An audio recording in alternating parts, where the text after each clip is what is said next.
আসসালামু আলাইকুম, কেমন আছেন সবাই? আশা করছি অনেক ভালো আছেন। আজ আমি তৈরি করে দেখাবো দোহার বিক্রমপুর সাইডের অথেন্টিক ইলিশের পানি খোলার দারুণ এক রেসিপি। বিভিন্ন সময়ে বিভিন্ন অকেশনে কিন্তু মশলা দিয়ে তৈরি করা হয় ইলিশের নানা পদ। আজ আমি একদম মশলাবিহীন বলতে পারেন আজকের এই অথেন্টিক ইলিশের পানি খোলার রেসিপিটি নিয়ে এসেছি আপনাদের সামনে। আমার রেসিপিটি যদি আপনাদের ভালো লেগে থাকে অবশ্যই কিন্তু সাবস্ক্রাইব করতে ভুলবেন না। লাইক কমেন্ট করে আমার পাশেই থাকবেন।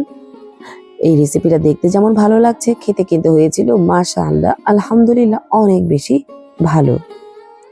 একদম মশলাবিহীন এই অথেন্টিক ইলিশের পানি খোলাটা হয়ে থাকে।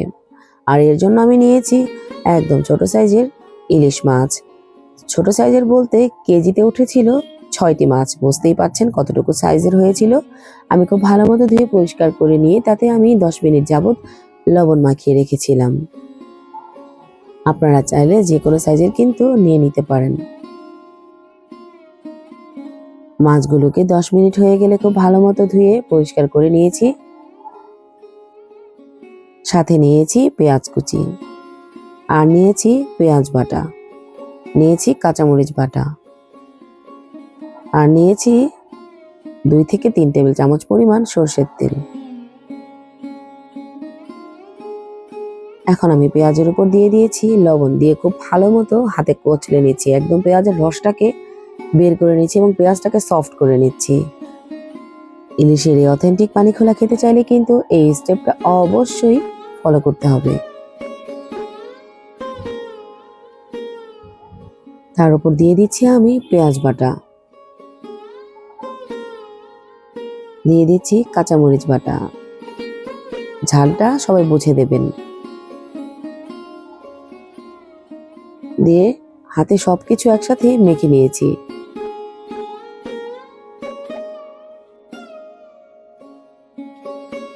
ইলিশের স্বাদে যদি কেউ ইলিশ খেতে চান তাহলে কিন্তু এই রেসিপিটা সবাই বাসায় তৈরি করে নিতে পারেন। এখন আমি দিয়ে দিচ্ছি একদম খাঁটি সরষের তেল। এর উপরে এখন আমি একে একে মাছগুলোকে বিছিয়ে দিচ্ছি এবং বিছিয়ে দেওয়ার পরে কিন্তু মশলার সাথে খুব ভালো মতো মিশিয়ে নিচ্ছি। মশলা বলতে ওই তো পেঁয়াজ বাটা, পেঁয়াজ আর সরষের তেল।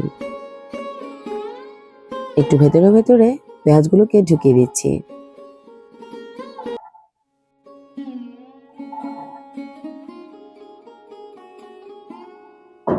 ইলিশ মাছ খেতে কিন্তু সবারই কম বেশি অনেক বেশি পছন্দের।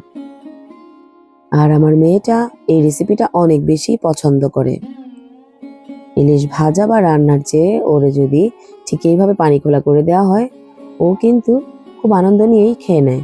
আচ্ছা, এখন আমি পানি দিয়ে দিয়েছি, দেখতেই পাচ্ছেন ঠিক কতটা পানি দিয়েছি। ইলিশ মাছটা ডুবে আছে। এরপর আমি ঢেকে দিয়েছি, আর এটা কিন্তু মিডিয়াম টু হাই হিটেই রান্না করতে হবে। ইলিশ মাছ কুক করতে কিন্তু একদমই সময় লাগে না, জাস্ট ঝোলটা যে যতটা খেতে পছন্দ করেন ততটাই রাখবেন।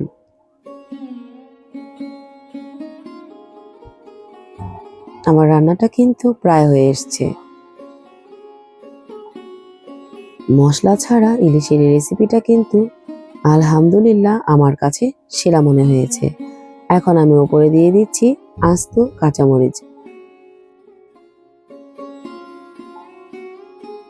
দিয়ে একটুক্ষণ ঢেকে রাখছি।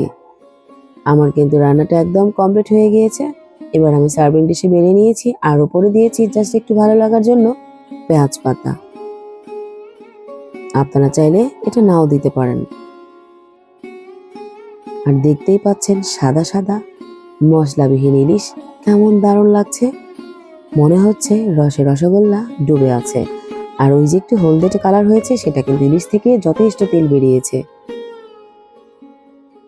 আমার আজকের রেসিপিটি যদি ভালো লেগে থাকে অবশ্যই কিন্তু সাবস্ক্রাইব করতে ভুলবেন না। আমার জন্য অনেক বেশি দোয়া করবেন, আমিও করি। আসসালামু আলাইকুম।